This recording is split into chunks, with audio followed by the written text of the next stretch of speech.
L'Arabie Saoudite est comme deux mondes en un. Imaginez d'interminables déserts à côté de gratte-ciel imposants. Ce n'est pas seulement une question de pétrole et de règles strictes ici. Avez-vous déjà entendu parler d'équipes de football avec d'incroyables joueurs ayant perdu des membres ou de chameaux concourant pour des titres de beauté? Plongez avec nous pour découvrir 15 choses étranges que vous ne trouverez qu'au sein de ce royaume unique. Numéro 15. Pas de sorcellerie autorisée. En Arabie Saoudite, la magie est un grand interdit.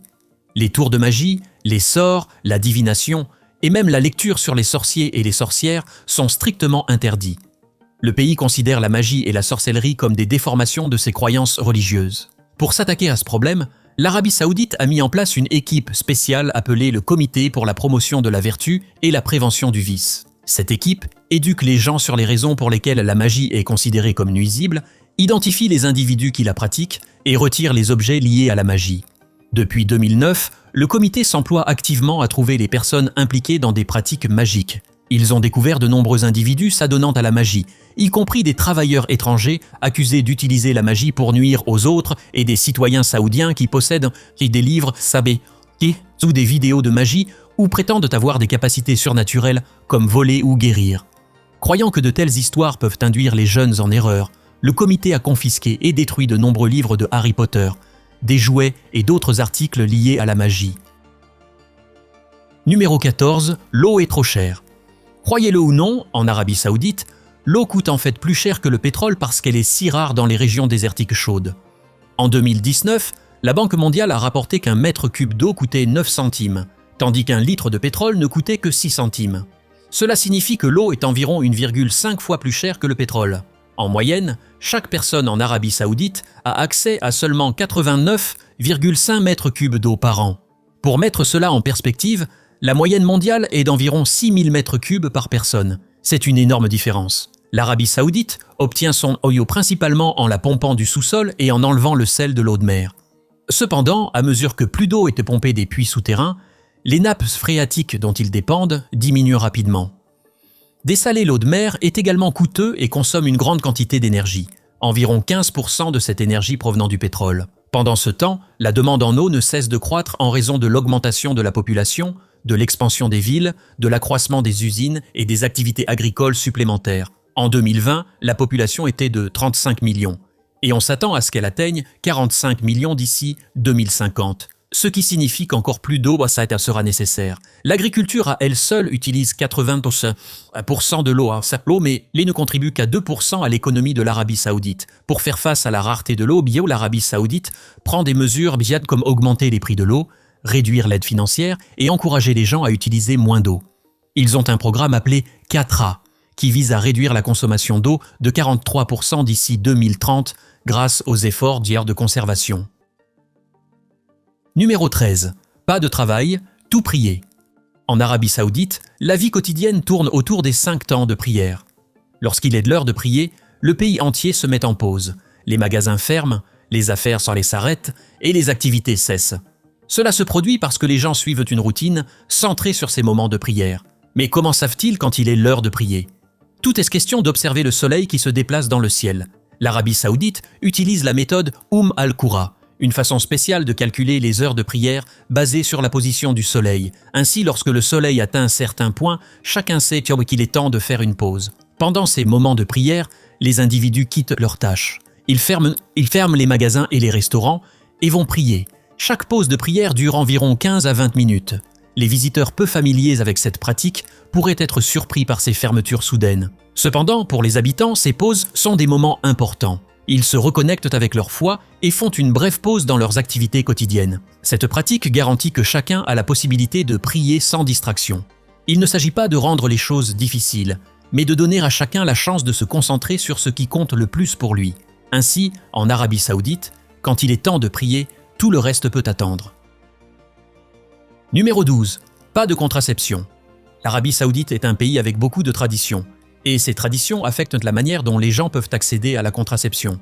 Donc, si vous vous demandez si vous pouvez obtenir vos méthodes de contraception habituelles là-bas, la réponse est un peu mitigée. Vous pouvez trouver des choses telles comme des pilules, des préservatifs et ces petits dispositifs appelés DIU. Cependant, le côté délicat est de savoir où et à quelle facilité vous pouvez les acheter. Une chose importante à savoir est que et que la pilule du lendemain n'est pas disponible en Arabie Saoudite. Si vous n'êtes pas marié, obtenir des articles de contraception peut être difficile parce que les relations intimes avant le mariage sont très mal vues là-bas. Parfois, les commerçants peuvent même vous demander si vous êtes marié et avant de vous vendre des produits contraceptifs. La façon dont vous êtes traité à la pharmacie pourrait dépendre de votre origine. Si vous êtes un étranger vivant en Arabie Saoudite, vous pourriez constater que les gens sont un peu plus détendus lorsque vous essayez d'obtenir ces articles. Numéro 11. Le jeu est un péché. En Arabie Saoudite, le jeu n'est pas seulement mal vu, il est strictement interdit. Le pays considère toutes les formes de jeu comme un péché grave. Si quelqu'un est surpris en train de parier ou de jouer à des jeux de hasard, il fait face à de sévères punitions. Les autorités infligent de lourdes amendes, envoient les gens en prison ou imposent même des sanctions plus sévères. Malgré ces lois strictes, certains résidents trouvent des moyens de les contourner. En utilisant des logiciels spéciaux qui cachent leur activité Internet, ils accèdent à des sites de jeux en ligne depuis le confort de leur domicile. Cette technologie leur permet de contourner l'interdiction et de jouer sans être facilement détectés. Pendant ce temps, un club à Riyad offre une excitation différente avec des courses de chevaux. Ils organisent des tirages au sort où les participants en prédisent le cheval gagnant sans misère d'argent. Les gens remplissent des formulaires avec leurs pronostics et les gagnants reçoivent des prix. C'est une façon de profiter du frisson des courses sans enfreindre les lois sur le jeu. Pour ceux qui souhaitent vivre l'expérience complète du jeu, voyager à l'étranger est la solution. Les passionnés se rendent dans des pays comme le Liban, l'Égypte ou le Maroc pour visiter des casinos et jouer légalement. Ils peuvent s'immerger dans l'atmosphère vibrante des machines à sous et des tables de cartes. Cependant, entreprendre ces voyages n'est pas facile. Voyager pour jouer comporte des défis et des coûts importants pour les résidents saoudiens. S'engager dans le jeu en Arabie Saoudite comporte des risques considérables. Les autorités appliquent strictement les lois anti-jeu et se faire prendre peut entraîner de sérieux ennuis. Bien que certaines personnes trouvent des moyens de jouer, elles le font en sachant qu'elles prennent un grand risque. Numéro 10. Pas de manifestation publique d'affection.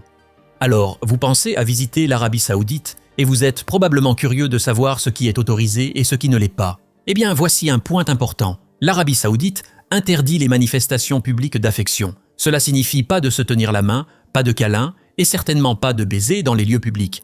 Pourquoi est-ce ainsi? Le pays suit la loi islamique, qui considère de tels actes comme des violations des codes moraux et sociaux. Donc, des choses qui pourraient sembler normales ailleurs sont perçues différemment là-bas. En septembre 2019, l'Arabie Saoudite a introduit le code de déontologie publique pour s'assurer que tout le monde sache ce qui est attendu. Ce code répertorie 19 comportements interdits, et si vous violez l'un d'eux, vous pouvez faire face à des amendes. Par exemple, s'engager dans des manifestations publiques d'affection peut entraîner des amendes allant jusqu'à 3000 riyals saoudiens, ce qui équivaut à environ 800 $ américains. Mais il ne s'agit pas seulement de l'affection publique. D'autres comportements interdits incluent jeter des déchets, couper la file, photographier des inconnus sans consentement, jouer de la musique forte pendant les heures de prière et porter des vêtements inappropriés. Ces règlements sont appliqués par le ministère de l'Intérieur et l'Autorité générale pour le tourisme et le patrimoine national, ainsi que d'autres agences et du personnel de sécurité privée. Les règles s'appliquent à tous les lieux publics, y compris les centres commerciaux, les cafés, les parcs, les plages et les routes publiques. Ainsi, lorsque vous êtes en Arabie Saoudite, il est important de respecter ces règles pour maintenir la décence publique et respecter les normes culturelles. Numéro 9. Pas de cinéma. Imaginez vivre dans un endroit où aller au cinéma n'était pas une option. Eh bien, c'est comme ça que c'était en Arabie Saoudite pendant un certain temps. Dans les années 1930, les cinémas faisaient partie de la vie là-bas, et les gens appréciaient regarder des films comme partout ailleurs. Mais ensuite, les choses ont changé. Dans les années 1980, le gouvernement a décidé de fermer tous les cinémas. Il craignait des comportements inappropriés et une trop grande influence occidentale. Ainsi, pendant 35 ans, il n'y a eu aucune salle de cinéma dans le pays. Mais cela n'a pas empêché les gens de regarder des films. Ils ont trouvé des moyens de regarder des films à la maison, parfois en utilisant des paraboles satellites. Certains ont même voyagé vers des pays voisins comme le Bahreïn ou le Koweït juste pour voir un film sur grand écran. Avance rapide jusqu'en 2017, et le gouvernement a changé d'avis. Dans le cadre d'un grand plan appelé Vision 2030, visant à diversifier l'économie et à augmenter les options de divertissement, ils ont levé l'interdiction des cinémas. Le premier film à sortir dans les salles après la longue pause était Black Panther en 2018. Depuis lors, plus de 500 écrans de cinéma ont ouvert à travers l'Arabie Saoudite, ramenant la joie du cinéma au peuple. Et le gouvernement ne s'arrête pas là. Ils ont de grands objectifs pour l'avenir. D'ici 2030, ils visent à avoir 2000 écrans de cinéma et espèrent atteindre 1 milliard de dollars de revenus au box-office. Mais il ne s'agit pas seulement de regarder des films. L'Arabie Saoudite encourage également la production cinématographique locale. Ils soutiennent les cinéastes, organisent des festivals de films et invitent des productions internationales à tourner dans le pays. Tout cela fait partie de la croissance de leur propre industrie cinématographique. Bien sûr, il y a encore des défis. Certaines personnes ne sont pas contentes du retour des cinémas. Elles désapprouvent certains contenus de films ou l'idée même des cinémas. Construire l'industrie cinématographique à partir de zéro n'est pas facile non plus, et les services de streaming ajoutent une concurrence supplémentaire. Numéro 8. Cérémonie de mariage séparée. En Arabie Saoudite, les mariages ont une tradition unique où les cérémonies sont tenues séparément pour les hommes et pour les femmes. La mariée reste dans un espace magnifiquement décoré rempli de fleurs, de bougies et de rideaux. Elle porte une élégante cape appelée abaya, qui est un long vêtement. Parfois, elle couvre son visage avec un voile appelé niqab ou ses cheveux avec un foulard appelé hijab. Elle peut même changer de tenue plusieurs fois pendant l'événement. Pendant ce temps, le marié célèbre avec ses invités masculins dans un espace séparé. Il porte une longue robe blanche appelée taube avec une cape élégante et peut avoir un foulard coloré appelé shemag sur la tête. Les hommes profitent d'un festin qui comprend de l'agneau, du riz, des dattes et du café. À un certain moment, le marié et son père visitent le côté de la mariée, faisant une entrée grandiose avec un groupe jouant de la musique traditionnelle. La mariée et le marié échangent des alliances et coupent le gâteau de mariage ensemble. La tradition des célébrations séparées maintient la séparation entre les hommes et les femmes qui ne sont pas mariés ou étroitement liés. Et cette pratique a pour but de maintenir des interactions respectueuses et appropriées. Les célébrations séparées permettent aux femmes de danser, de converser et de s'amuser librement, tandis que les hommes peuvent partager des blagues, des histoires et avoir leur propre divertissement. Cet arrangement garantit qu'il n'y a pas de jugement ou d'inconfort, se concentrant sur la pure célébration. Numéro 7. Approvisionnement massif de chameaux. Saviez-vous qu'en Arabie Saoudite, les chameaux sont devenus une énorme industrie et une grande partie de la culture, bien au-delà de leur rôle traditionnel. Rôle traditionnel dans le désert, les chameaux là-bas ne servent pas seulement à traverser les sables. Ils fournissent une viande savoureuse, du lait rafraîchissant, de la laine chaude et du cuir durable. Posséder un chameau coûteux est comme un symbole de richesse et de statut social. À Riyad, la capitale, vous trouverez le plus grand marché de chameaux au monde, couvrant plus de 5,1 km². Plus de 100 chameaux sont achetés et vendus quotidiennement dans ce vaste marché. Opérant de 6 h du matin jusqu'à midi, le marché est toujours animé d'activité alors que les gens crient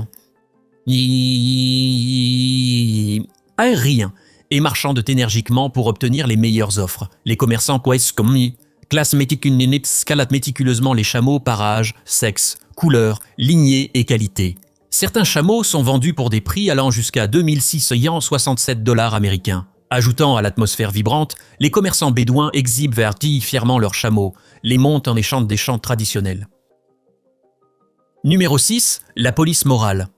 En Arabie Saoudite, il existe un groupe appelé la police religieuse qui veille à ce que les gens suivent les règles de l'islam. Ils ont commencé en 1940 mais sont devenus très importants dans les années 1980 lorsque, après des changements en Iran, les gens en Arabie Saoudite ont voulu se concentrer davantage sur leurs traditions religieuses.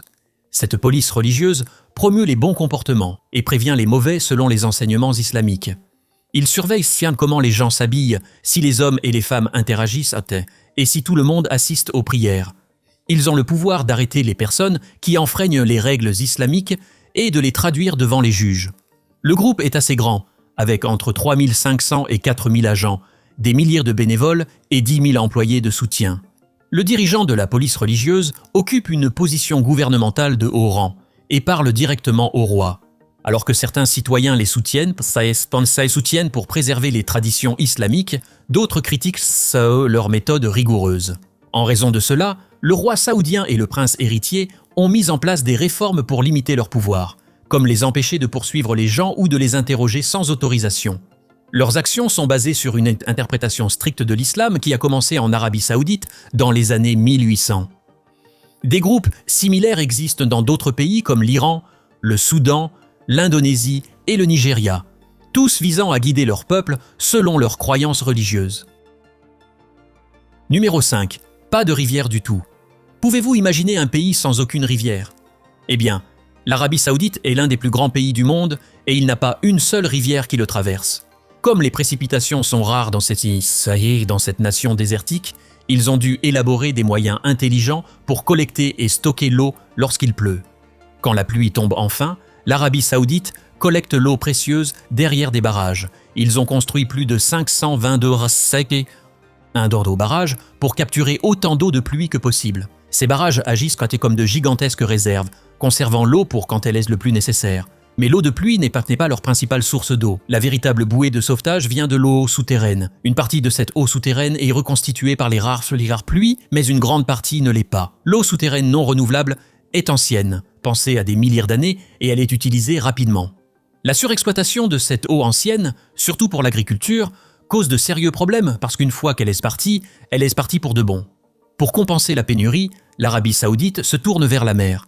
Ils enlèvent le sel de l'eau de mer pour produire de l'eau potable, un processus appelé dessalement. En fait, ils sont le plus grand producteur au monde d'eau de mer dessalée. Cependant, le dessalement utilise une énorme quantité d'énergie et n'est pas exactement respectueux de l'environnement. En plus de tout cela, l'Arabie Saoudite traite et réutilise les eaux usées. Ils nettoient l'eau usée pour qu'elle puisse être réutilisée pour des choses comme arroser les plantes et refroidir les équipements. En 2019, ils ont traité et réutilisé l'équivalent de 2,6 milliards d'eau de grandes bouteilles. Recycler l'eau de cette manière aide à conserver leurs ressources limitées. Numéro 4. Interdiction pour les femmes de conduire. L'Arabie Saoudite, dirigée par la famille Al Saoud depuis 1932, suit une forme stricte de l'islam appelée wahhabisme, qui influence profondément les pratiques sociales, en particulier celles affectant les femmes. Pendant de nombreuses années, les femmes en Arabie Saoudite n'étaient pas autorisées à conduire des véhicules, y compris des voitures et des scooters. Cette interdiction n'était pas due à des lois écrites, mais parce que des dirigeants religieux influents croyaient que cela causerait des problèmes sociaux. Les femmes qui tentaient de conduire faisaient face à de graves conséquences telles que l'arrestation, des amendes ou même l'emprisonnement. Cependant, de nombreuses femmes n'étaient pas prêtes à accepter cette restriction et ont activement recherché le changement. Elles ont signé des pétitions, organisé des manifestations pacifiques, créé des vidéos et ont été très actives sur les médias sociaux pour défendre des droits égaux. En réponse, les autorités arrêtaient souvent ces femmes vocales et répandaient de fausses histoires à leur sujet. En 2017, il y a eu un développement majeur. Le roi a annoncé qu'à partir de juin 2018, les femmes seraient autorisées à conduire, marquant une étape importante vers la modernisation influencée par le jeune prince Mohammed bin Salman. Pourtant, juste avant la levée de l'interdiction de conduire, plusieurs militantes féminines de premier plan qui avaient fait campagne pour le droit de conduire ont été arrêtées et qualifiées de menaces pour le pays. Lorsque le mois de juin 2018 est arrivé, les femmes titulaires de permis de conduire d'autres pays ont obtenu leur permis saoudien et ont commencé à conduire, entraînant des célébrations généralisées remplies de sourires et d'expressions de joie. Les hommes ont montré leur soutien en offrant des fleurs aux conductrices comme geste de félicitation. Néanmoins, malgré les réactions positives, certaines personnes se sont opposées au changement, croyant que les femmes devraient rester à la maison et ne pas conduire. Numéro 3. Équipe de football d'amputés. En 1996, en Arabie Saoudite, un groupe de personnes ayant perdu des bras ou des jambes a décidé de former leur propre équipe de football. Leur profond amour pour le jeu les a poussés à surmonter leurs défis physiques et à continuer à jouer. Déterminés et passionnés, ils se sont entraînés dur et sont devenus des joueurs très compétents. Au fur et à mesure que leur talent grandissait, ils ont commencé à participer à de grands tournois internationaux à travers le monde. Ils ont participé à des événements comme la Coupe du monde de football des amputés, la Coupe d'Asie et la Coupe G7. Leur dévouement a conduit à des succès significatifs. Ils ont remporté une médaille d'argent médaille d'argent en Ouzbékistan en 2007, obtenu une médaille de bronze au Mexique en 2018 et gagné une médaille d'or à Bahreïn en 2019. Ils ont également joué des matchs amicaux contre des équipes d'Allemagne, du Brésil et de Turquie. Ces joueurs visent à inspirer d'autres personnes qui pourraient se sentir exclues parce qu'elles sont différentes. En démontrant qu'ils peuvent accomplir des choses remarquables, ils encouragent de nombreux jeunes qui ont également perdu des membres à poursuivre leurs rêves. Ces jeunes regardent sommet. Les membres de l'équipe et aspirent à être comme eux un jour. L'équipe sensibilise aux défis auxquels sont confrontées les personnes différentes et encourage les autres à les soutenir. Ils reçoivent le soutien de grandes organisations en Arabie Saoudite, y compris l'organisation principale de football du pays, le ministère des Sports et le Comité international de la Croix-Rouge. Numéro 2. Saudisation.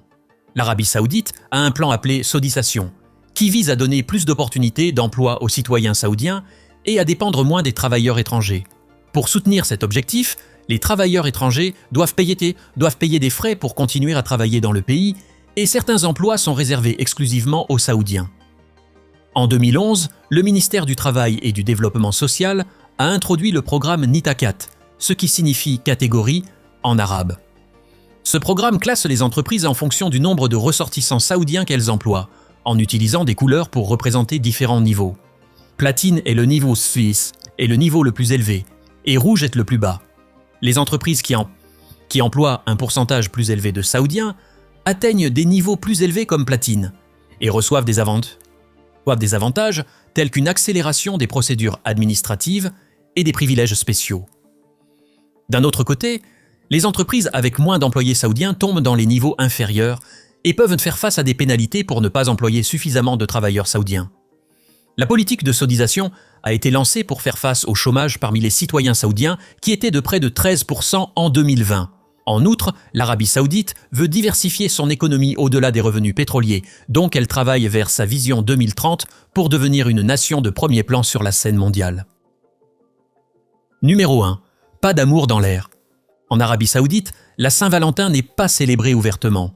Les autorités la considèrent comme mythe, c'est-à-dire comme liée aux traditions chrétiennes, en particulier l'histoire d'un saint qui a célébré des mariages interdits. Beaucoup de gens craignent que célébrer la Saint-Valentin puisse encourager les rencontres sans mariage, ce qui est interdit dans le pays. En raison de ces croyances, la police religieuse surveille tout signe d'activité liée à la Saint-Valentin. Ils recherchent des éléments comme des roses rouges, des chocolats et des objets en forme de cœur. Si quelqu'un est surpris en train de vendre ou d'acheter ces cadeaux, il peut faire face à des amendes, à la prison ou même à des punitions physiques. Certains commerçants trouvent encore des moyens d'offrir des articles de la Saint-Valentin. Ils peuvent emballer les cadeaux dans des couleurs différentes ou utiliser des mots secrets pour les vendre discrètement. Il existe même un marché caché où ces articles sont vendus à des prix élevés parce qu'ils sont difficiles à trouver. D'autres évitent ces risques en commandant des cadeaux en ligne ou en voyageant vers des pays voisins pour acheter ce dont ils ont besoin. Les résidents étrangers en Arabie Saoudite sont autorisés à célébrer la Saint-Valentin, mais seulement chez eux. Ils doivent garder leur célébration privée et éviter de les montrer en public ou de publier des photos en ligne. Nous espérons que vous avez apprécié cette vidéo. Si vous souhaitez découvrir plus de vidéos que nous avons réalisées pour vous, cliquez sur l'une d'elles à l'écran ou consultez la chaîne. Merci d'avoir regardé et nous vous verrons la prochaine fois.